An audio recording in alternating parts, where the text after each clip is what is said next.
Hi, this is Ryan Crane, and I'm standing in the Visitor Center of the National Center for Telehealth and Technology's virtual PTSD experience.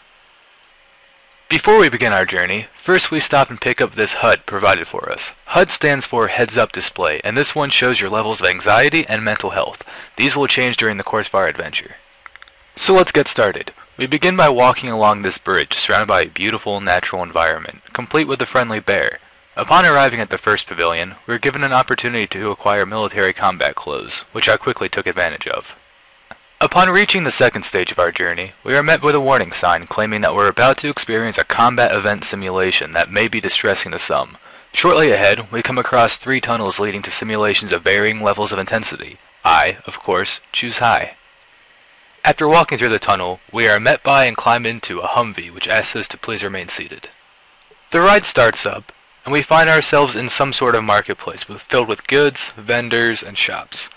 A bit farther in, and we see 2 soldiers standing guard on the left, while a small child runs out from the right. No problems yet, until a man with explosives strapped to his chest also runs out from the right. Though the soldiers bring up their guns in an attempt to defend themselves, the bomber violently explodes in a cloud of white. As the smoke clears, we can clearly see the damage that has been done by the suicide bomber. The marketplace, that was just vibrant and alive seconds before, is destroyed. The soldiers that were standing guard lie dead or dying on the ground. Though the visual effects of the explosion were fairly underwhelming, the afterimages are able to grasp the horror of such a tragic event. The ride ends with a diagram to show how different visual cues can be related to the event. Such visual cues can help us avoid danger in the future, but with PTSD victims, this can cause danger warnings to pop up at inappropriate times. The next step on our adventure takes us to an airport. After walking down a road, we arrive, where I'm forced to wait 2 minutes for my plane to get here. I board and sit down.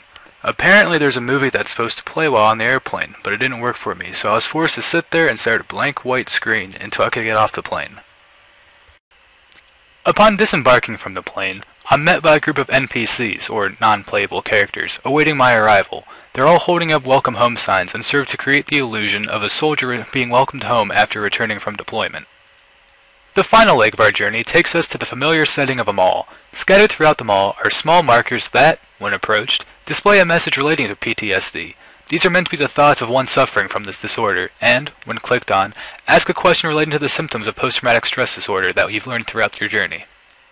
Though one of these markers is deceiving, while walking through the mall, attempting to enjoy your return to a normal life, the comforting setting is ripped away. You find yourself back on the battlefield. This flashback is meant to illustrate how seemingly simple visual or audible cues can bring the memories of the past back to the soldier.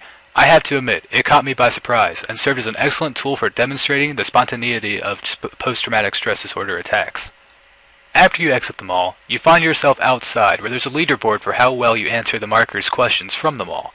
Continuing on a bit farther, you come across a split path, one leading to an area with resources to help those suffering from post-traumatic stress disorder, and one to return you to the visitor center. It's here that our adventure comes to an end. I hope you've enjoyed the tour of the National Center for Telehealth and Technology's virtual PTSD experience on Second Life. Thank you for watching, and I invite you to try it yourself.